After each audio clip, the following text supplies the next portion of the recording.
سلام خدمت شما. امروز یه دریشاژی مارک آروا 21 ولت رو داریم. اومدم برای تعویض سلول. بریم که کاراشو انجام بدیم. خب برد باتری رو در آوردیم.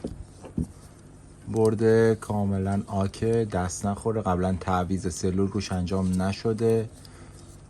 همونطور که میبینید 5 تا سلول میخوره، 5 تا سلول 2000 میلی آمپر. اینم یه برد شارژه که خیلی خفنه. برد عالی داره این مدل های آروا. بریم که قلاش رو جدا کنیم و برد بالانسر رو از باتری ها جدا کنیم. خب برد بالانسر رو جدا کردیم، قلاش رو خیلی دقیق جدا کردیم از برد. اینم باتریاشه که به صورت سری بسته شده. 5 تا 3 و 7 که میشه 21 ولت. یه کاری دو سر باتریمون هم انجام شد. بریم برای نوار نیکل.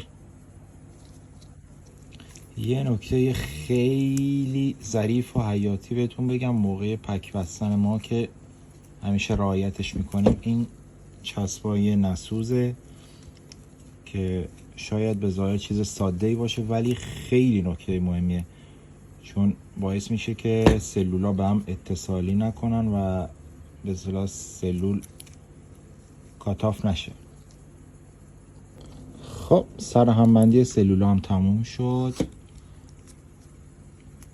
کارهای لایمکاری و پلاتیناش هم انجام دادیم.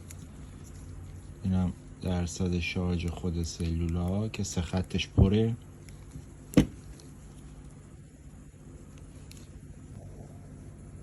خب باتری رو بستیم روی دریل. اینم تست دریل. اینم دوره غولی شد برای خودش. انشالله که چند سال برای مشتریمون کار کنه.